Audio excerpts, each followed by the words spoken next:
आज मी तुम्हाला कच्च्या फणसाची कटलेट करून दाखवणार आहे। त्यासाठी मी हा कच्चा फणस आहे तो कापून घेतला, त्याचा वरचा भाग काढून घेतला आणि आता जो पाव असतो त्याचा तो काढून घेतला। आता आपण हे जे वेगवेगळे तुकडे करूया।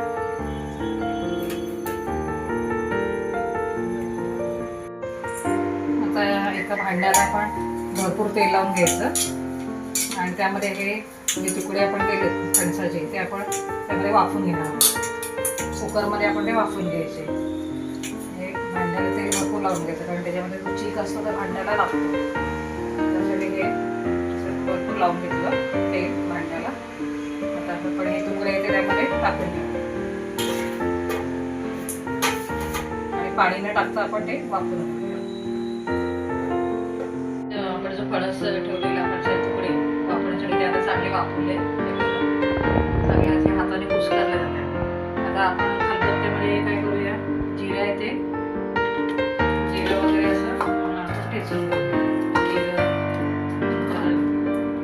लसूणच्या 2-3 पाकळ्या, आलं, मिरची आणि कोथिंबीर हे आपण सगळं वाटून घेऊया। आता हे आपण थोडासा तुकडे चांगले ठेचून घेतले फणसाचे, हे आपण एका ताटामध्ये काढून घेऊया। त्याच्यामध्ये खरडा केलेला होता आपण मिक्स करू।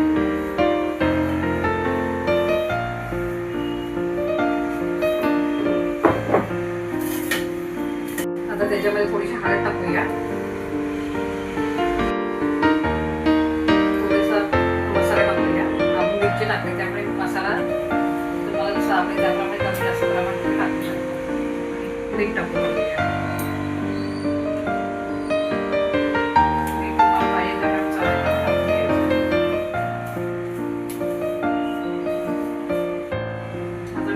तांदळाचे पीठ घेतलंय ते पण आपण मिक्स करू आणि थोडंसं मक्याचं पीठ घ्यायचं, त्यामुळे आपले कटलेट आहेत ते एकदम असे कुरकुरीत होतात। आणि आता हे सगळं मिक्स करून द्यायचं। आता हे आपण कटलेट असे करून घेतले गोळे त्याचे आणि त्याला असा आकार दिला थोडासा। आता आपण ते तांदळाच्या पिठामध्ये असे घोळून घेणार आणि तेल गरम करत ठेवलं आपलं, तर मग ते आता आपण त्याच्यात तेलामध्ये टाकूया। हे सगळे जेवढे मावतील तेलामध्ये तेवढे सगळे टाकून घ्यायचे।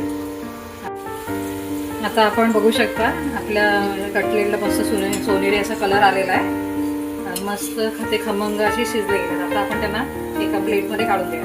प्लेटमध्ये मी बटर पेपर टाकलाय, त्याच्यावर आपण हे कटलेट काढून द्या, म्हणजे जास्तीचं तेल ते पेपरला निघून जाईल। आता बाकीचे पण आहेत ते असेच आपण फ्राय करून घेणार आहोत। तयार आहेत आपले फणसाचे कटलेट। तुम्ही पण ही रेसिपी नक्की ट्राय करून बघा। तुमच्या घरात जर लहान मुलं असतील आणि त्यांना ही फणसाची भाजी आवडत नसेल खायला, तर असे कटलेट करून त्यांना द्या खायला, ते आवडीने रोज रोज खायला मागतील।